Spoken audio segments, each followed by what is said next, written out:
Pero nosotros no... está bien que hablemos como queramos, pero no podemos escribir como queramos. Miren, al final de la clase el estudiante reconoce lo que es. ¿Lo que es lo sacamos o no? ¿Sí? Ya, entonces simplemente ese es un rasgo de oralidad. No está mal, o sea, ¿lo podemos borrar? ¿Lo podemos borrar? Eso es un rasgo de oralidad, es una subordinación innecesaria. Reconoce una función cuadrática, ya está. O la función cuadrática, ya está. ¿Ven que no pasó nada? ¿Ven que no pasó nada? Ya, entonces, en el Perú cuando hablamos, no sé, profesor, ¿usted la ha visto en Venezuela también? No, solamente en el Perú pasa eso, ¿no es cierto? ¿Se ha dado cuenta? Entonces yo voy a un supermercado y digo, ¿dónde está lo que es café? ¿Dónde hay café? ¿Dónde está el café? Ya. Está bien. Hablamos así, no hay problema, no voy a molestarme por eso, pero cuando escribamos hay que eliminar todos los rasgos de oralidad y ponerlo en el castellano más formal. Nada más, disculpen que sea un poquito pesado con esto, pero como es un documento, o sea, se supone que es un documento formal, hay que escribir formalmente, nada más, o sea, hay que notarlo, no nos damos cuenta de lo que pasa. Muy bien. Afirmar que solo en el Perú significa que uno ha visitado todos los países. Bueno, yo he hablado con colombianos, venezolanos, argentinos, chilenos. Por aquí cerca nunca he visto lo que es, nunca lo he encontrado. Nunca he encontrado lo que es en otro país, pero puede ser, ¿ya? Todo lo que es hablar castellano es bien complicado. Ya, ¿Cómo, perdón, profesora? ¿Cómo dijo? Ya, no, es normal. Los peruanos hablamos así, punto. Pero no debemos escribir así porque cuando escribe, ya está, listo. Ya. Al final de la clase el estudiante reconoce una función o la función cuadrática, bueno, ustedes decidirán cómo debe ser, y resuelve problemas aplicados en la ingeniería con funciones cuadráticas, ¿no? Ahora, entonces sería, reconoce una función cuadrática y la usa para resolver, ¿no? ¿Sí? Para ser exactos, porque tenemos que tener... Es un poco pesado esto, ¿ya? Disculpen que no se ve bien, ¿ya? Porque, digamos, no se ve bien que yo esté corrigiendo así porque caigo pesado. Pero cuando se redacta documentos formales hay que hacerlo, que no quede ninguna duda. Acostumbrarnos a escribir de manera que no quede ninguna para resolver. Así no queda ninguna duda, ¿no? Para resolver.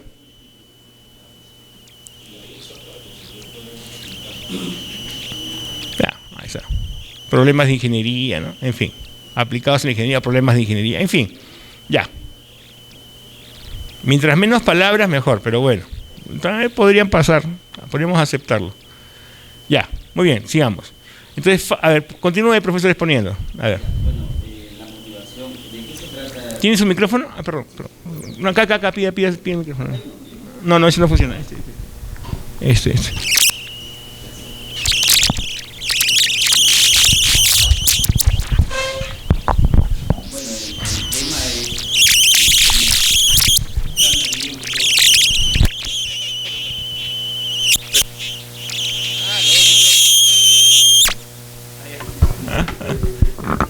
No podemos hacer un coro acá. Ya. Listo. Bueno, el tema es funciones cuadráticas para la Escuela de Ingeniería de Industrias Alimentarias. El tema nos dice, bueno, el objetivo, al final de la clase el estudiante reconoce una función cuadrática y la usa para resolver problemas aplicados a la ingeniería.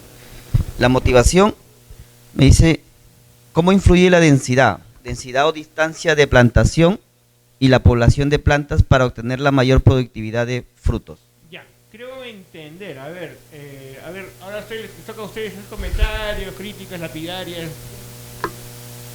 Aprovechen para vengarse de su colega. A ver, comentarios. La pregunta no motiva. ¿Qué opinan de la pregunta motivadora? ¿Te desmotiva? La pregunta te desmotiva. Ya. ¿Algún otro comentario? Ya.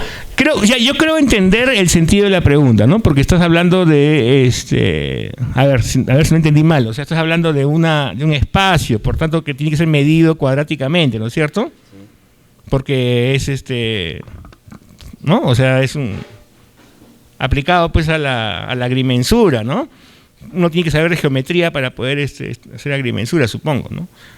Entonces, a ver, ¿me podría explicar la pregunta motivadora, profesor? Sí. La idea de esta pregunta es, nosotros, los cultivos, ¿no? Sí. Se refiere a, aquí que se aproxima a media hectárea. Ya. Entonces, nos dice cuál es la distancia de las plantas, si nos sirve escribir la distancia de las plantas, sembrarlas más lejos o más cerca, para ver la cantidad de frutos que nos va a dar, es decir, más cerca o más entre sí. Sí. Sí, entre sí, para ver la cantidad, porque me dice para obtener la mayor productividad de frutos. Ya, muy bien. O sea, entiendo la pregunta, pero creo que si uno va a planificarla como una pregunta introductoria a una clase para plantearles un problema, un conflicto cognitivo. Ahora vamos a ver el aprendizaje basado en problemas, que no es nada de otro mundo, básicamente está basado en esta primera parte. Tenemos que tener claro cuál es el problema que estamos planteando, el problema que requiere solución, ¿no es cierto? Ya, o sea, si el profesor tiene claro cuál es el problema que requiere solución y además creemos que es un problema que a los estudiantes pueden comprender, les puede interesar o les llama la atención, porque obviamente puede estar relacionado con su carrera, entonces, está mejor. Yo recomendaría que sea, aunque no esté escrito, ya, o sea, este esquema meta, puede ser en un borrador, así, mi hojita, así, anotado brevemente, ¿no? De manera muy esquemática, y un borrador si quieren, ¿no? Aunque no recomiendo porque la idea es que esto se puede usar al año siguiente o al semestre siguiente. Pero bueno, supongamos que lo tenemos así, como este es un documento que no vamos a mostrar a nadie, sino que es nuestra ayuda para nuestro trabajo, puede ser escrito pues bastante así de manera, si quieren, en borrador, pues, ¿no? A la mala, uno ya sabe de qué se trata. Pero nosotros tenemos que saber de qué se trata. Tenemos que saber exactamente por qué consideramos que es una pregunta motivadora. Y una pregunta motivadora tiene dos características, o debe tener en lo posible, ¿no? Una es que se aproxime a lo que el estudiante le interesa, le puede interesar, está cerca de su experiencia o en la parte del aprendizaje. Y la otra es que cause un problema que requiera buscar una solución, ¿no? Que despierte el interés por encontrar la solución. Si cumple esos dos requisitos, me parece bien. Yo creo entender ahora mejor la pregunta. ¿Algún otro comentario? ¿Sí? Sí, acá. A ver, ¿y podría yo relacionar de repente las edades entre dos personas? Hacer la pregunta como entre mi compañero, si yo soy Jaime, ahí está Oscar, sí. y plantear una situación de relación de edades. Por ejemplo, podría decir, bueno, ¿y cuánto es la diferencia, ¿no? entre la edad que tú tienes y mi persona? Entonces por ahí como que él va a tener que establecer una relación lineal, ¿no? Lo otro, de igual manera, ¿no? O sea, yo podría establecer una relación de áreas en particular, para que entonces él se pregunte cómo yo establezco esas relaciones, ¿no? Para mencionar luego posteriormente la función cuadrática. Entonces voy a tener que buscar, en mi opinión, relaciones sencillas y reales, visuales, un poco más concreto.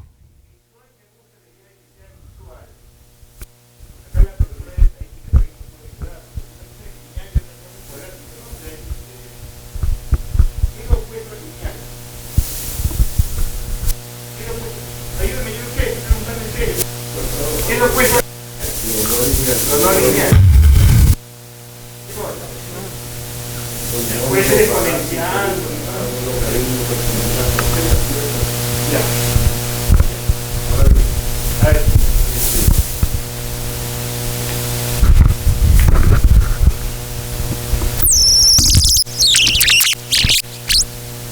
El asunto está en que este es un curso de ingeniería de industrias alimentarias, pues, ¿eh? Y ese problema no tiene nada que ver con industria alimentaria. Es un problema, eso es eminentemente agronómico, ¿sí? Y la densidad de siembra o de plantación en agronomía, ¿sí?, se define de la siguiente manera: distancia entre hileras, ¿sí?, distancia entre planta dentro de la hilera y forma de siembra, ¿sí?, triangular, que es lo que se llama allí en Venezuela o en Colombia 3 bolillos, ¿ok?, o en forma de cuadrícula, ¿ok? Entonces, para un joven que está en industrias alimentarias, que no ha visto esos conceptos, esa distribución antes, cuando él le venga a hablar de eso, de matemáticas, no tienen eso, ¿sí? Ajá. Sí, bueno, con respecto al doctor que nos dice sobre las edades, claro, se supone que nosotros ya hicimos funciones lineales, ¿sí? Entonces eso ya se vio en el tema anterior. Entonces ahorita estoy en funciones cuadráticas.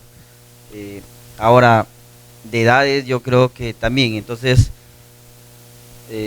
yo ya vi ese tema anteriormente. Ahora con el doctor Villa nos dice, bueno, yo lo estaba tomando, claro, un poco de agroindustrial, ver la productividad de frutos, ¿no? Entonces me decía nada con industrias alimentarias, entonces ellos ven el producto, ¿no?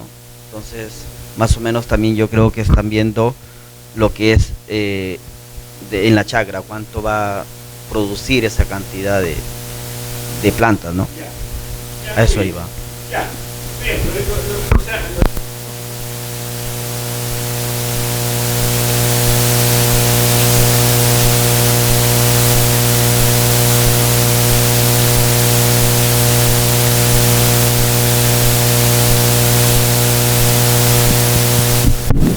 Ahora sí, no funcionaba bien, ya. Como no es la versión final, bueno, queda, digamos, para que el grupo lo mejore, lo perfeccione, lo amplíe, muy bien. Me parece que el aporte principal es, digamos, lo que uno tiene que recordar es, este tipo de problema es algo que el estudiante le puede entenderle, es una preocupación, pues, la preocupación puede ser personal o puede ser académica, ¿no? O sea, puede ser que sea, me interesa porque es personal, por ejemplo, cómo montar una bicicleta, en fin, por qué vuelan los aviones, ¿no? O puede ser académica en el sentido de que estamos avanzando en un tema del curso o de otro curso, y en esta explicación sobre funciones cuadráticas voy a poder entender mejor lo que se está trabajando en otro curso, digamos, de alimentarias, ¿no? Ya está, entonces vamos a dejarlo como, siguiente paso. O sea, saber es previo. Ahí está, muy bien. A ver, siga nomás, a ver. Buenos días, colegas, a todos. Buenos días. Ahí antes de pasar al siguiente paso en lo que es motivación, no solamente creo, bueno, en mi clase que yo preparo, no solamente la motivación está referida exclusivamente al tema, puede ser una pregunta capciosa. Así es, una puede pregunta... ser la clase anterior, de repente hacer también una recopilación de los conocimientos, ¿o me equivoco? No, la recopilación es uno ya comienza con eso sin necesidad de hacer ese plan, ¿no es cierto? Uno revisa qué vimos en la clase anterior, tal. Y tal vez ahí uno puede enganchar y decir, bueno, ahora, ¿se han preguntado si con esto podemos resolver estos problemas? O sea, algo que yo haría, o me imagino en este momento es, hacemos el repaso anterior y supongamos que hemos visto funciones lineales. Y entonces, muy bien, muchachos, hemos repasado las funciones lineales. Ahora, este fenómeno se podría resolver con una función lineal, y tal vez algunos pensarán, buscar alguna manera de resolverlo, y se darán cuenta de que no se puede. Entonces, muchachos, bueno, ustedes se han dado cuenta que este tipo de problemas no se resuelven con funciones lineales. Entonces, vamos a ver ahora las funciones cuadráticas. Por ejemplo, y pones más ejemplos, y vas explicando, desarrollando el problema que has planteado, el problema motivacional, y después empiezas a la parte de elaboración, ¿no? Sí. Creo que esa es la idea, ¿no? Claro. O sea, la idea es hacerles notar que hemos llegado a un punto de conocimiento, o sea, un éxito. Siempre tiene que haber éxito en la enseñanza. Si el estudiante no siente que hay éxito, va a estar constantemente desmotivado. Perfecto. Puede Ya, ser entonces también una adivinanza, una pregunta capciosa, adivinanza, la motivación, una ¿verdad? pregunta capciosa como las que les dije, ¿cómo se llama este libro? ¿No? Buscar alguna pregunta graciosa, desafiante, difícil, que los haga pensar, romperse la cabeza, ¿no es cierto? También vale. Ok. Eso vale también, claro, porque es motivador. Oye, este problema, ¿cómo se resuelve, no? Ya, bueno, ya, sí. A ver. Era mi consulta. No, Gracias. sí, es una muy buena pregunta, gracias. Entonces, ya, sí. Bueno, Está boicoteado por el programa. ¿Qué pasó? Adobe Reader, ya, sí. ya. Elaboración para construcción del aprendizaje Está es bien. hablar sobre los saberes previos. Ya, muy bien. Se supone que ellos ya conocen qué es una función, cómo se representa una función, qué es una función lineal. Entonces, todos esos datos ya lo conocen. Entonces, acá se presenta el problema. Se supone que eso ya lo presentamos en las diapositivas, ¿no? Sí. ¿Sí? Y el debate, a partir del problema, nos dice cuál es la ecuación que representa la cantidad de manzanas. Ya. Se refiere a plantación de manzanas, ¿no? Ya. ¿Qué tipo de función representa la ecuación? Bueno, y eso yo decía explicarlo en la diapositiva, ¿no? Ya. Entonces, Está bien. bueno, ya se cortó la diapositiva. Más o menos Ya. el tipo, ¿no? Entonces, bueno, el tipo de diapositiva que Lo ha hecho muy bien. presento Ya, muy bien. es más o menos de esta forma, ¿no? Ujú, Entonces, acá el objetivo que parecía en la sesión, ujú. ¿sí? Bueno, y ahí las correcciones que había algo. No se preocupe, ya. Eso lo corregimos después. Se cierra, creo. Sí, ahí tenemos un problemita con el Creo que programa. No está abriendo parece bien que el PPT, ¿no? Ya. Entonces, bueno, ahí estaba el problema que estoy mencionando, ¿no? Por ejemplo, cuando yo veo el gráfico, ahí entiendo mejor el problema, creo, ¿no?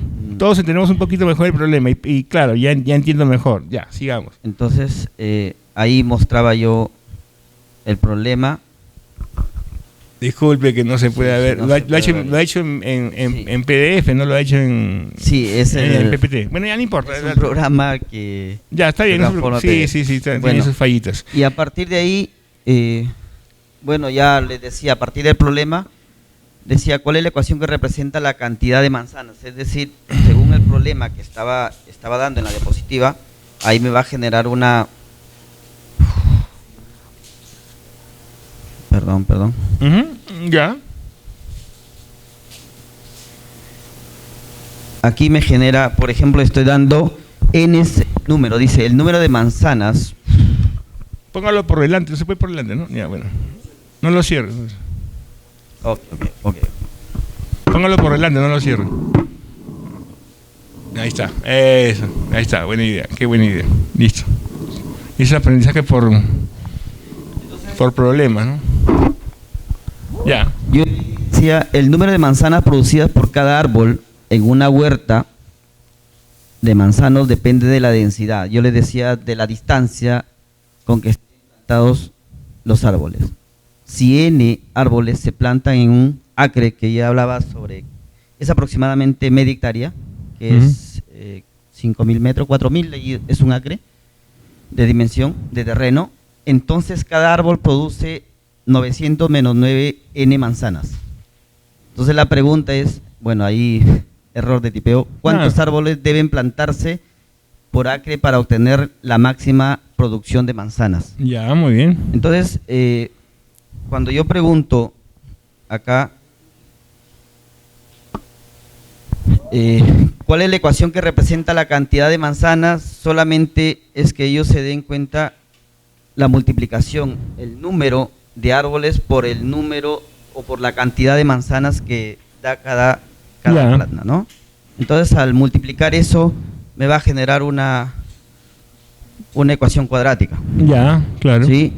Entonces, a partir de ahí, yo... Cierre nomás y ahora sí. Ya, pero se entendió el punto, no se preocupe. Eso sí, o sea, yo sé que esto puede pasarle a cualquiera. La idea es que uno llegue antes o pruebe los PPTs antes y asegurar, porque claro, tú puedes tener tu PPT, tu presentación bien bonita en tu laptop, en tu computadora, y cuando llegas a la clase, la laptop o la computadora no, por alguna razón, pues no tienen una falla o algo así, ¿no? O no hay luz. Yo, por ejemplo, les cuento una anécdota, ¿no? Que tiene que ver con esto. Yo enseño metodología en Centrum Católico, o sea, enseño el curso introductorio de metodología, y una de las partes con la que tenía problemas era con la búsqueda bibliográfica, la revisión de literatura. ¿Por qué? Porque yo enseño este curso en varias sedes fuera de Lima. Entonces tenía que ir a un hotel en Arequipa, en Ica, en Trujillo, Chiclayo, Cusco, Huancayo, ya no me acuerdo más, Piura también he estado, y en algunos lugares, sea porque la conexión de la ciudad o sea porque la conexión del hotel pues no era buena, yo no podía, tenía dificultades para conectarme con la biblioteca de la universidad. O sea, lo hacía muy bien en Lima, ¿no? O en Arequipa, pero en otras ciudades la conexión no era buena, y además usábamos la conexión del hotel, que era peor. Y entonces, ¿qué hice? O sea, me pasaba con frecuencia que quería hacer una demostración de cómo hacer búsqueda bibliográfica en la biblioteca online que tiene la universidad. Y tenía el problema de que no me podía conectar, pues, o que se demoraba pues un mundo antes de dar una respuesta. Entonces lo que hice fue tener una presentación alternativa. Si la conexión de internet no funcionaba, yo tenía todo el ejercicio de la búsqueda, resultados y afinamiento de resultados, lo tenía preparado en un PPT. O sea, había sacado un pantallazo por cada parte del procedimiento con un dedito, con una rayita que indicaba dónde apretar, ¿ya? Y después, si buscas, explicaba cómo que si hacías la búsqueda en inglés salían muchos más artículos, y cada vez que agregabas palabras salían menos artículos, ibas afinando la búsqueda. Entonces tuve que hacerlo pues a punta de pantallazos en caso de que no funcionara la conexión. Entonces uno tiene que tener, bueno, yo sé que esto es extremo, ya a usted no se va a pasar, pero a veces hay que tener un plan B en caso de que no funcione lo que teníamos preparado. ¿Cómo? Un plan de la A a la Z. Yo sé que a ustedes no les va a pasar porque no tienen que irse a otra sede, ¿no? Pero por si acaso, supongamos que ustedes tienen que ir a otra sede, tienen que haber una conferencia en alguna otra ciudad, ¿no? Entonces, tienes que tener copia en USB, copia en tu Google Drive, copia en tu correo, no sé. Yo conozco varios casos de desastrosos, ¿no? Son para llorar, de chicos que tienen su tesis ya casi acabada, y ¿qué les pasa? Les roban la laptop. Y no pues, o sea, y resulta que es la única copia que tienen. Oigan, no te pases, ¿cómo es la única copia que tienen? No. Ese tipo de cosas tiene que tener 3, 4, 5 copias. ¿Cómo? En la nube, en tu USB, en tu correo, o en la casa de un amigo, en la casa de la amiga cariñosa, lo que es, pero algo, o sea, no pues, o sea, por simple que tener un backup en tu disco duro externo, ahí está, por ejemplo, ¿no? Y siempre hacer copia. Otro error que muchos estudiantes cometen es, a cada copia le ponen otro nombre. No, una sola copia, un solo nombre. Y si hay material, que me pasa a mí, escribo un artículo y digamos, me pasa con frecuencia, escribo 30 páginas y después descubro que de las 30 páginas hay 10 que sobran, que no me las van a publicar nunca porque ya es demasiado. Entonces esas 10 las saco y las pongo en un archivo aparte, no las borro, sino pongo elementos eliminados, editados o borradores. ¿Por qué? Porque ese material que no uso para ese artículo lo puedo usar para otro artículo, pues, porque ya lo hice. Pero no lo borro, nunca lo borro, sino que lo guardo por si acaso. ¿Ya? Siempre hay que tener un por si acaso. Ya, eso lo digo yo, que me ha pasado varias veces que no he tenido un por si acaso y me fregué. Así es. Listo. Bueno, ahí mostrando la clase en la diapositiva. Sí, ya más o menos hemos entendido de qué se trata, ¿no? Entonces, mostramos todo lo que es lo que se refiere a ecuaciones cuadráticas. La función, la función cuadrática, Ujú. ¿sí? Y vemos hacia dónde, cuándo hay un máximo, cuándo hay un mínimo, ¿no? Ajá. Entonces, más o menos de aquí ya defino la función cuadrática. Ujú. ¿Sí? Aquí Ahí estoy está. viendo, Esas ¿no? parábolas ahí me tenían loco porque a mí me salían siempre al revés. Siempre me salían al revés. Entonces, ahí decíamos cuándo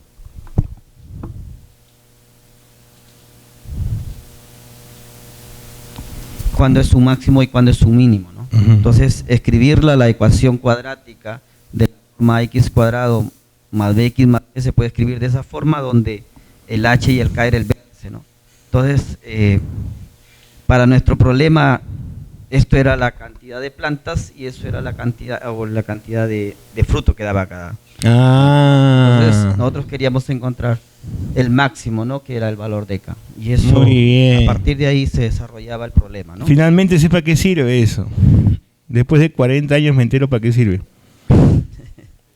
O sea, me explicaron cómo había que hacerlo, pero yo lo hacía mecánicamente. Ahora, ¿para qué servía? Nadie me lo había dicho. Entonces, más o menos. Muy interesante. Eso Muy era interesante. sobre eso, ¿no? Claro. Y de ahí ya venía, era... Bueno, la autorreflexión, la autoevaluación. Ya. En grupos de 3 habían un problema, ¿no? Uno solo, Claro, ¿no? ya les daba... ¿Uno solo? Y, Bueno, varios, pues ya. ya ahí mostraba yo ejercicios. Por ejemplo, si yo sé que va a haber 4 grupos o 5 grupos, planteo 5 problemas, todos resuelven los... No sé, es que no se depende de cuánto demore resolver un problema, pero supongamos que no demore mucho y sobre todo si es en grupo. Entonces, son 5 problemas, todos los grupos tienen que resolver los 5 problemas, pero a cada grupo le asigno la defensa o la explicación de uno solo, ¿no? Al azar, sin que ellos sepan cuál es siempre. O sea, resuelvan todos los problemas y cada grupo después va a exponer uno de ellos, pero ellos no saben cuál, o sea que tienen que ser todos. Porque si ya saben cuál tienen que exponer, no van a ser los demás, ¿no? Tienen que ser todos. Y después le digo, ya, tú el grupo, el problema 1, tú el grupo problema 5, tú el problema 3, tú el problema 2, etcétera. O por sorteo, en fin. La primera vez que me explicaron esto, que fue hace una punta de años que no quiero recordar, o sea, me enseñaron a resolver estos problemas y ya no sé cómo se hacían, pero los resolvía. Y siempre me salía al revés, en fin, pero salía parecido, ¿no? Pero para el otro lado. Pero nunca me explicaron para qué servía. Si yo hubiera sabido, mira, esto sirve para ese tipo de problemas, tal vez no, con seguridad habría tenido mayor interés, mayor curiosidad por estas funciones cuadráticas. ¿Ya? El profesor de primaria que me enseñó ecuaciones simplemente enseñó a resolver las ecuaciones, pero ni siquiera nos explicó qué cosa era una ecuación, que obviamente es una igualdad, pero eso me di cuenta el año siguiente. Resolví ecuaciones para el examen. ¿Ustedes creen que es un aprendizaje significativo algo que yo aprendo para resolver un examen? No. Si lo que yo aprendo es para pasar el examen, seguramente a veces el sistema me obliga a eso. Mira, tengo que aprender eso para poder pasar el examen. ¿No? Extrínseca totalmente y además carente de significado para mí, porque solamente tiene sentido en tanto que paso el examen. Pero si no la entiendo, o sea, si la única función del colegio es que pase un examen, entonces ya el aprendizaje debe ser significativo. Razón por la cual muchos pedagogos y psicólogos, ¿no?, expertos en educación, cuestionan la prueba PISA y, por supuesto, cuestionan las pruebas estandarizadas, que son peores. Porque las pruebas estandarizadas, ¿qué hacen? Hacen que los chicos en los colegios sean entrenados por los profesores para pasar la prueba. ¿No? Sí, claro. Entonces, como el financiamiento, los fondos que va a recibir el colegio dependen de la prueba estandarizada, y los profesores saben que si los alumnos salen mal, les van a quitar la plata, los van a sancionar, en fin, van a mandar los chicos a otro colegio. Entonces se distorsiona todo, porque ahora resulta que el profesor se vuelve todo el año, se dedica a entrenar a los chicos a que resuelvan la prueba estandarizada o la prueba PISA. Y de eso no se trata, pues. O sea, la prueba PISA ya es cuestionable, la prueba estandarizada es peor todavía. Es un pésimo indicador para tomar decisiones de política educativa. Por eso, porque crea lo que se llama un incentivo perverso, ¿no? Que los profesores... Es como, supongamos que sus contratos dependan de los puntajes que reciben de los alumnos, de la opinión de los alumnos. Espero que no sea así, pero supongamos que sus contratos dependan de qué buena opinión tengan sus alumnos. ¿Cuál va a ser la consecuencia de eso? Apruebas a todo el mundo, le das una quinta o octava oportunidad hasta que el pobre tipo saque su 10.5. Entonces te dedicas a complacer a los chicos, a hacer lo que ellos quieren, y ellos te van a poner alto puntaje en las encuestas y tú vas a estar feliz con tu nuevo contrato del siguiente semestre, etcétera. Y esos son incentivos perversos sobre los que hay que tener cuidado. Y si no está pasando eso, conversaré con alguien pues para ver cómo se puede arreglar, porque las encuestas de docentes son necesarias, pero es un ingrediente, no es el único. Hay que ver otras formas de evaluar al profesor. Ya, igual, otras formas de evaluar al estudiante también, ¿no? Gracias. A ver, entonces, sí, yo trabajaría un poco más también el último punto de autorreflexión, ¿no? O sea, exactamente qué voy a preguntar, puedo tomar una prueba, una pequeñísima prueba, o no sé, un último problema, y en fin, cosas que no tengan puntaje, pero que obliguen al estudiante a pensar en el asunto. Y si veo que no lo han terminado de captar en esa clase, pues la siguiente tendré que reforzarla. Gracias, profesor. Entonces, ahora necesitamos la siguiente presentación. Gracias, un aplauso para el profesor, por favor, compañero. Que ha sido el primero, además. Es un mérito, porque nadie quería salir. Guardar. Sí, a ver.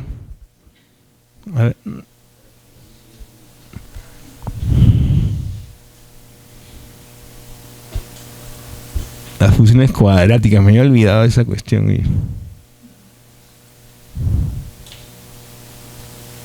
¿Alguna vez ustedes han llevado un curso en el colegio, en la universidad, que les ha causado pesadillas? ¿Han soñado con eso? ¿Alguna vez les ha pasado o no? Pasa, ¿no? Pasa.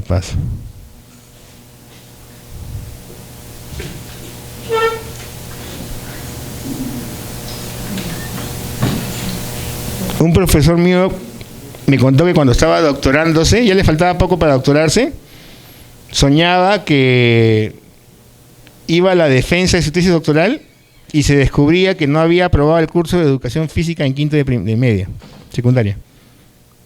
Entonces tenía que regresar al colegio para terminar de aprobar educación física para poder doctorarse.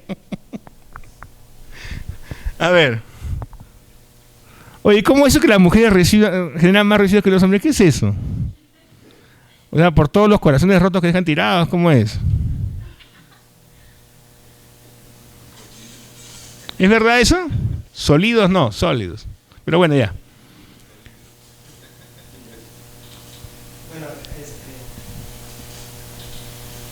Ya. Bueno, buenos días con todos. La Escuela de Ingeniería Forestal y Ambiental hemos armado nuestro tema en cuanto a lo que es la introducción de la gestión integral de residuos sólidos. Como objetivo hemos considerado, ¿no?, que al final de la clase el estudiante reconoce los conceptos básicos de la gestión integral de residuos sólidos en el marco de la ley 1278, que es el marco ley que regula la gestión integral. Bueno, como primera fase de motivación hemos planteado las siguientes preguntas. ¿Sabías que las mujeres generan más residuos que los hombres? Eso más o menos para entrar en confianza con el alumno, armar una especie de debate, ¿no? Sí, pero las chicas se van a molestar. Pero bueno. Es verdad que las chicas se van a molestar, pero hay un estudio científico que lo respalda, ¿no? El hecho que las mujeres generen más residuos que los hombres es porque son más consumistas. Entonces, no digo que sean no ordenadas, sino más consumistas. Bueno. Lo que pasa es que los hombres somos más cochinos y usamos las medias sucias otra vez, ¿no? Claro.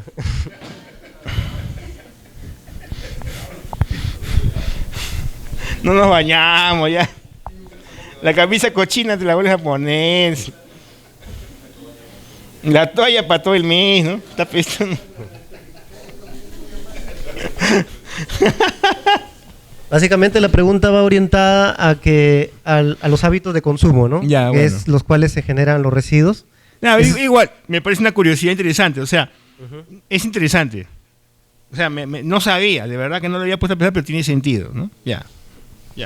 Entonces, la otra pregunta que también hemos considerado es, ¿sabías que las bolsas plásticas dejan de existir después de 50 años? O sea, ¿dejan de existir o se degradan? Ah, entonces no es, ¿cómo dicen que 500 años? 50 años está bien, pues, o sea, al final se van a convertir en petróleo, supongo. Bueno. También, bueno, yo le agregaría otra pregunta que no le he puesto ahí. Ahí le pueden meter un montón de preguntas. Mira, está bonito.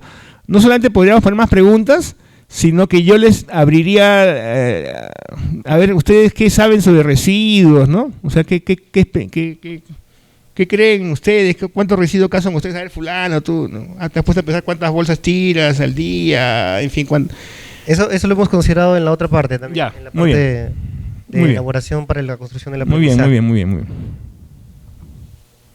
Bueno, la otra pregunta que faltaba ahí poner es, ¿saben cómo se dice basura en inglés?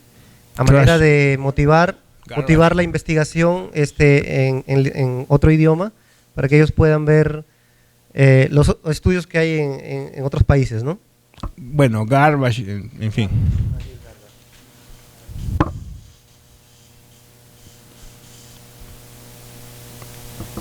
Y la otra, yo también preguntaría, ¿y por qué las chicas dicen que los hombres somos una basura?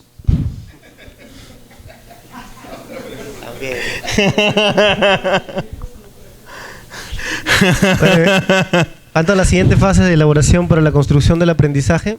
El profesor va a presentar los conceptos básicos de lo que es residuos sólidos, ¿no? La explicación de dónde se generan, de producto de un sistema, ¿no? Ahí es donde los alumnos deben identificar qué tipo de residuos generan en sus hogares. Ajá. ¿No? Eso es lo que vamos a tratar. Y seguramente todos podríamos encontrar algún video en YouTube donde hablen sobre eso, en fin. Ya. Sí, hay un montón de videos que se puede videos breves, 3-4 minutos. Claro. Ajá. Bien bonito el tema. Y se forma un debate de cómo se debe responder a las preguntas, ¿no? El estudiante debe reconocer que las respuestas a las preguntas son importantes en el manejo integral de los residuos sólidos, ¿no? Que parte desde los hogares, básicamente. El profesor ofrece el PTT diversos ejemplos de las preguntas sobre las composiciones de los residuos, ¿no? Ahí se le va a plantear las diferentes residuos que se generan, ¿no? En las diferentes industrias que existen, al menos local, nacional.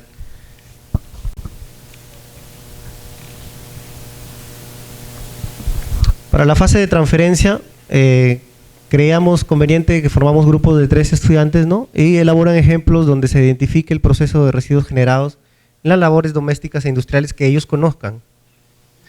Luego cada grupo presenta los ejemplos, ¿no? De los procesos que ellos han identificado. En qué industria de repente o qué proceso ellos identifican que se generan más residuos y qué tipo de residuos. Y como una autorreflexión, se les pregunta pues al final de la clase qué aprendimos hoy, qué es un residuo, qué tipo de residuos identificamos en la Universidad Nacional de Jaén. Ahí está, en las industrias de Jaén, alrededor de los ríos, de un lado, no sé, ¿no? A mí me ha gustado, no sé, pero ¿ustedes qué opinan? Comentarios, por favor, comentarios lapidarios en lo posible, ofensivos y destructivos. ¿Nadie? ¿Nadie, en serio? ¿Está bonito? ¿Les ha gustado? Está bonito, ¿no? A mí me ha gustado, pero no sé ustedes qué opinan, puede ser que no les haya gustado, falta algo. Ya. Gracias, profesor. Muy bien, aplausos para el profesor. Muy bien. Está bonito. Me ha gustado. Ahora, ¿por qué a mí me ha gustado? Porque yo lo veo más concreto. En cambio, para mí las matemáticas son abstractas. Los profesores de matemáticas tienen más problemas en realidad en general, no solamente conmigo, sino con cualquier estudiante, incluso de ingeniería, ¿no? Porque como ellos piensan en las nubes, en cosas muy abstractas, es difícil, siempre les va a resultar difícil el lograr que ese conocimiento abstracto tenga algún correlato concreto, pero el profesor de matemáticas tiene que encontrar, hacer el esfuerzo por decir, mira, o sea, estas matemáticas que son tan bonitas por sí solas, además explican estos fenómenos, sirven para esto, no es por gusto, no es simplemente una alucinación mental y nada más. Ya, siguiente grupo, a ver. ¿Algo más? Siguiente grupo. ¿Nadie? Oiga, ¿qué pasó allá? Los eléctricos, ¿qué pasa con los eléctricos? Cada grupo tiene su nombre, ¿no? Ustedes son los eléctricos. Los chimichurri. ¿Quiénes son los chimichurri? Ah, le incluso la carne, ¿qué cosa? ¿Cómo que chimichurri? ¿Qué? ¿Un argentino? ¿Por qué le dicen chimichurri?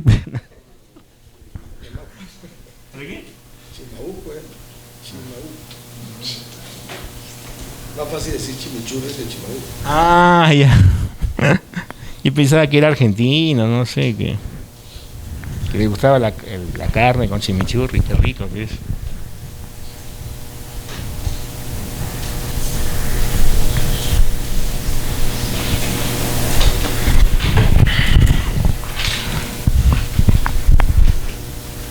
Así que todos pasaron bien el 14 de febrero, ¿sí?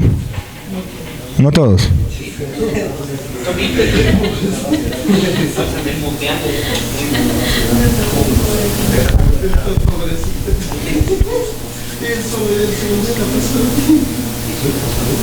Sí, la pasó bien.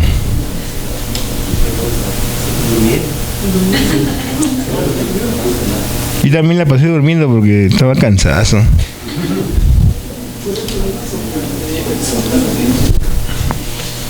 Tenía clase el siguiente día. Ah, después vino el examen, ¿no? Ustedes estuvieron en el examen, algunos de ustedes estuvieron en el examen el domingo, ¿no? ¿Qué tal? Yo me acuerdo que cuando dábamos... ¿Ustedes se acuerdan cuando dábamos el examen para ir a la universidad? Era toda una... Era un funeral, era una cosa terrible, ¿no? Ahora normal, pues todo el mundo entra.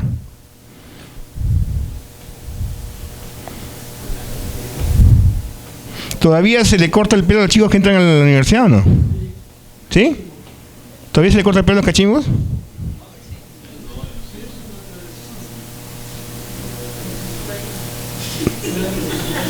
Todavía, es que no sabía, yo creo que en muchas universidades ya no... ¿Cómo? Ya.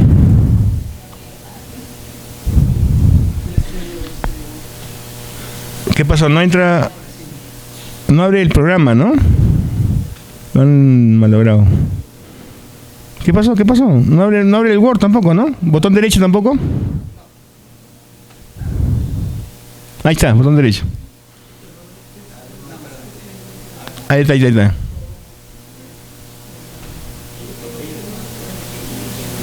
¿Qué pasó? A ver, alguien... Ya, bueno, de memoria, ¿qué vamos a hacer? Porque algo raro se pasó. A ver, silencio por favor para comenzar. Sí. A ver, vamos a atender acá al colega, ¿ya? Aló. Sí, a ver, vamos a ver. Bueno, el tema que habíamos escogido era planificación estratégica. Ya, eso es administración, ¿no es cierto? Ajá. Entonces, como objetivo habíamos puesto que el estudiante, ¿no? Podrá reconocer los conceptos e identificar las herramientas para elaborar una planificación, elaborar un documento de planificación estratégica. Pero eso toma varias clases, ¿no es cierto? No es solamente una. Pero digamos, hay una parte de eso. Entonces, como motivación, generalmente presentamos un video. Ya. ¿No? Un video sobre el futuro, generalmente de ciencia ficción, y lo complementamos con un video que... Un ratito, por favor, sí, atienda, por favor, sí. Con un video que el BIT ha elaborado, que demora más o menos unos 5 a 10 minutos y que es referido al mundo que se viene, ¿no? Es un video en la cual habla sobre la evolución de las diferentes revoluciones industriales y que estamos a puerta de la cuarta revolución industrial, ¿no? Y también hay un video bastante corto que es que son los trailers, ¿no? De Yo Robot. Y entonces estas cortos trailers de motivación, hacemos la pregunta a los alumnos sobre, siendo esto una ficción de película, ¿no?, ¿qué evidencias actuales consideran para que realmente esa ficción se haga realidad? ¿No? Muy interesante, muy interesante. Esa es una parte. Ya. Y ya en la segunda parte, que es en el desarrollo, lo que hacemos es justamente que los alumnos se agrupen y que, utilizando sus celulares, busquen por internet las diferentes herramientas que se utilizan para realizar la perspectiva estratégica, ¿no? Uh-huh. Y claro. ¿ya? Entonces, Muy bien. y hacemos escogemos a un grupo para que, en función a lo que han identificado en internet, ¿no?, desarrolle y presente a todos los grupos los diferentes instrumentos para realizar la perspectiva estratégica. Ya. ¿No? Y bueno, si en el tema del cierre, obviamente hacemos presentaremos un repaso de los temas que tanto los alumnos han presentado como el profesor ha complementado, ¿no? Y se aplicaría, me olvidé comentar de que estaríamos presentando, como los temas se presentan previamente para que los grupos elaboren sus PPTs para la clase siguiente, lo que estaríamos presentando es que al inicio también hacerles una pequeña cuestionario o una prueba de entrada, y al final una prueba de salida, ¿no? Más o menos sería Sí, me gusta eso de la prueba de entrada y la prueba de salida.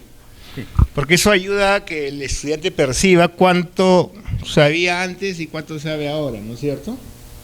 Él puede verificar, ¿no? En la prueba de entrada saqué, qué sé yo, 0,1, y en la de salida saqué 15, ¿no? O sea, mejoré. No sabía, ahora sé. Es una especie de autoevaluación, es muy buena. Y efectivamente, en estas clases de estrategia y planificación estratégica se habla, digamos, se utilizan mucho de estos videos, información que hay sobre prospectiva, futuro, prepararse para el futuro. También se puede usar al revés, o sea, hacia atrás. O sea, una retrospectiva, es decir, por ejemplo, ¿qué se puede hablar? ¿Qué se puede decir? Ustedes tenían acá sus celulares, ¿no es cierto? ¿Ustedes saben cuánta tecnología hay en su celular?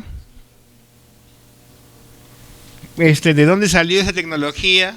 ¿Cómo llegó a nosotros? Y la tecnología que nos permite usar los celulares, o por ejemplo eso de que tú pones el celular horizontal y se cambia la pantalla, esas cosas que damos por sentado que son súper sencillas, cuando éramos niños eran una fantasía, ¿no es cierto? Yo recuerdo que en las series o películas de ciencia ficción se simulaba esto, que uno podía conversar con una persona a través de la imagen. ¿Se acuerdan? Era una fantasía eso, que tú podías hablar con alguien a través de una imagen, una pantalla. Y ahora es lo más común. Pero ¿cómo llegó esa tecnología a nosotros? Por investigaciones de hace más de 50 años de la NASA. Casi todo lo que usamos en tecnología ahora se debe a la NASA, los proyectos espaciales y también los proyectos armamentísticos, ¿no? Cómo es que los científicos y los ingenieros se adelantaron buscando nuevas tecnologías y poco a poco fueron desarrollando conocimiento que ahora para nosotros pues es recontra común, pero que fueron el resultado de décadas de investigación, ¿no? De proyección hacia el futuro, de ideas de cómo debía ser el futuro. ¿Por qué cayó la Unión Soviética? ¿Qué tecnología hizo que la Unión Soviética se volviera insostenible? Pero ya era insostenible, ¿no? Pero ¿qué tecnología hizo que la Unión Soviética simplemente colapsara, no pudiera sostenerse? Fue lo que Ronald Reagan llamó pues la guerra de las galaxias, ¿no? Star Wars. O sea, llevar satélites para que espiaran a los países de Europa Oriental. Una vez que Estados Unidos invirtió en eso y ganó la guerra, digamos, ganó la guerra espacial, la Unión Soviética se hizo insostenible, porque Estados Unidos tenía toda la información que podía querer y la Unión Soviética ninguna. Y así simplemente terminó de caerse. ¿Sabían eso? ¿Quién comenzó la carrera espacial? ¿Quién fue el primero en mandar un satélite al espacio? La Unión Soviética. Ellos comenzaron y los americanos se asustaron. Dijeron, bueno, ya no vamos a mandar un satélite, vamos a mandar un hombre a la luna. Y claro, o sea, la Unión Soviética comenzó con el sueño de estos ingenieros, científicos, rusos, soviéticos, incluso alemanes, de mandar una nave al espacio y de llegar a la luna. Y los Estados Unidos respondieron con sus proyectos espaciales, con la creación de la NASA y los proyectos Apolo, etcétera. Y al final ganaron. O sea, la carrera espacial fue iniciada por la Unión Soviética, pero fue ganada por Estados Unidos. Porque una vez que pusieron esos satélites a espiar, a poner armas en el espacio, se acabó el asunto. Increíble fue eso, es bien interesante. Y también podemos hablar de cuántas veces por no planificar perdemos, ¿no? Porque no tenemos nada planificado. No. Entonces, cuán importante es para el Perú planificar el futuro, tener un plan, ¿no? Eso es importantísimo. Y tener planes, incluso planes para nuestra vida, ¿no? Voy a terminar mi bachillerato, después voy a hacer mi licenciatura, después voy a trabajar en esto, espero trabajar en esto. Todos tenemos un plan, de alguna manera, un plan estratégico para nuestras propias vidas, por más modesto que sea, pero más o menos tenemos un plan mal o mejor elaborado. Muchas gracias, profesor. Gracias. ¿Algún comentario? Aplausos para el profesor. Aplausos, pues, entusiasmo. Bueno, estuvo muy bien. quiero aprovechar y pedir las disculpas de que se haya malogrado el Ajá, ya, sistema. no se preocupe, ¿ya se arregló? Le comento, esta es la segunda vez que me sucede, porque la primera vez que me sucedió, y como usted comentó, me sucedió cuando hice mi exposición, mi defensa de mi tesis. ¡Uy, no! Entonces, el jurado justamente me dijo, ok, falló, llevé mi USB, lo puse en la ¿cómo se llama? En la PC. ¿Qué falló? Falló la, ¿cómo se llama? La PC. La PC. El jurado me dijo, por favor, inicie a capela. Ya. Muy bien. Sí, el USB funciona, pero la PC puede ser que no funcione, que el programa que tiene la PC no tenga un error, un bug. Entonces, yo tengo todo también en mi Google Drive. ¿Por qué? Porque el Google Drive siempre es compatible, no falla. Si tú tienes como el Google Drive es online, no depende de la computadora. En cambio, todos los programas de Microsoft dependen de la computadora. Y si la computadora tiene un bug, ¿cómo se dice bug en castellano? Un mosquito, un fallo, un error, un solo error un virus no, un bug, pero bueno, un virus, ¿no? Un solo fallito, ya no vamos a poder ver el PPT, ni el PDF, ni el Word. Entonces yo tengo todo en Google. En caso de que no funcione Microsoft Office, Google Drive tiene que funcionar. Y lo último que puede pasar es que hayan hackeado Google y haya caído en todo el planeta. Entonces, bueno, pero eso es muy difícil, ¿no? Ya sería mucha mala suerte. Ya, el último grupo.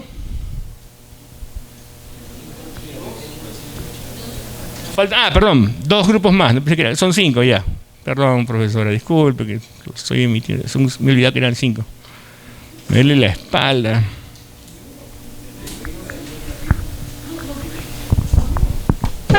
No abrió, qué horrible. A un amigo mío le pasó que ese día nevó. Nevó, pero así hasta la rodilla. O sea, casi no llega a la defensa.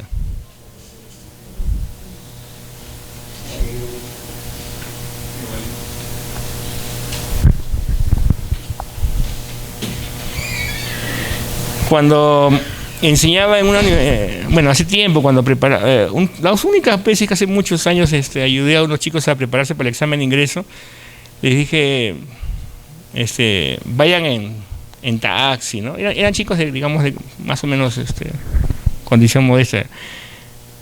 Pidan a alguien que les regale plata para tomarse un taxi. No vayan en bus, no vayan caminando porque puede pasar algo, ¿no? Ya terminan el examen y ahí se van caminando. Ya tomó el examen, ya no pasa nada. Pero imagínate qué pasa si el bus no pasa, se demora, se para en un accidente, ¿no? Ya. Estamos... ¿Agarró o no agarró, profesora? No puede ser. La máquina está mal, ¿no? Sí, a mí también me pasó lo mismo, algo así. Ahí está.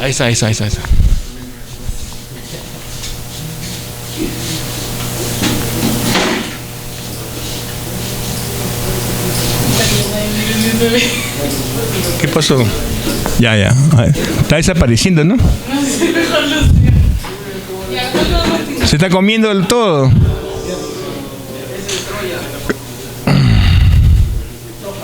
¡Qué horror! ¿Qué ha pasado? Virus no... Oye, sí, virus no... Sí, hay que revisar la máquina. Hay que apagarla. Hay que apagarla, sí, con el dedito nomás.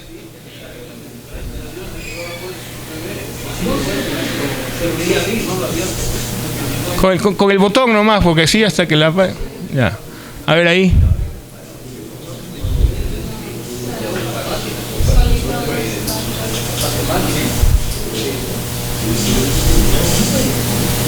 Ya, es algo que... ¿Eso les pasa cuando ustedes están dictando clases? ¿Les pasa con frecuencia?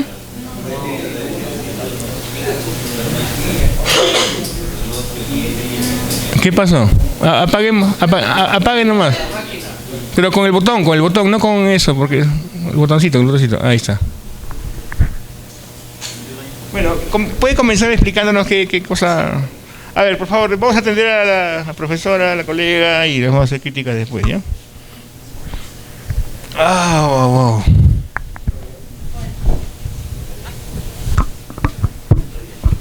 Bueno, el tema que nosotros hemos considerado es acerca de las generalidades del ADN. El ADN, qué lindo tema, fascinante. Para lo cual hemos tenido en cuenta como objetivo que el estudiante al finalizar la sesión de estudio debe conocer las generalidades del ADN y la importancia en la transmisión de la información genética. En base a eso, como motivación, se ha considerado algunos cuestionamientos, algunas preguntas acerca de a qué se debe que el color de ojos que tiene tu abuelo, tú también lo poseas, o con qué está relacionado que el test de tu madre, tú también lo tengas. Uh-huh. En base a esas preguntas, se inicia... lo que concierne a la elaboración de la construcción del aprendizaje, sí, donde se tiene planificado presentar un PPT con imágenes acerca del ADN y resaltando la importancia del mismo, haciéndose algunas preguntas como qué es el ADN, por qué está conformado, cuál es la función biológica del ADN. Entonces, el PPT, ayudado de las imágenes que se van a presentar y también haciendo preguntas acerca del conocimiento previo que posean los estudiantes, porque se debe considerar que el ADN como tal es una molécula que ya se ha venido previamente estudiando, se ha visto en cierto modo desde el colegio, entonces algún conocimiento previo los estudiantes deben poseer, por lo menos saber qué es el ADN y para qué sirve el mismo. Quizá no sepan cuál es el proceso de transmisión de la información genética, pero sí saben que el ADN es el que transmite la información. Entonces, en base a la presentación que se realiza, luego la transferencia está enfocada a lo que es la formación de grupos de 5 y a todos hacerles la misma pregunta, ¿cuál es la importancia del ADN? Que ellos respondan y luego intercambiar esas respuestas entre los grupos, con la finalidad de iniciar un debate respecto a las opiniones que ellos poseen de lo que han podido captar en la sesión de clase. Finalmente se concluye con la autoevaluación, que pues tiene las preguntas como ¿qué se ha aprendido hoy? ¿Por qué consideras que el ADN es una molécula de suma importancia? Eso. Ya, está bien. Seguramente hay que trabajar un poco más sobre cómo redondear, cerrar la clase con ejemplos finales o preguntas finales para que reflexionen, para que, ¿no?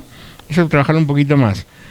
Debe haber un montón de videos en YouTube sobre el ADN, con animaciones y todo eso, ¿no es cierto? Sí. También las pueden usar, supongo. Sí, imágenes sobre todo. Imágenes y creo que animaciones, ahora que hay tantas animaciones. Sí, uno puede ver el ADN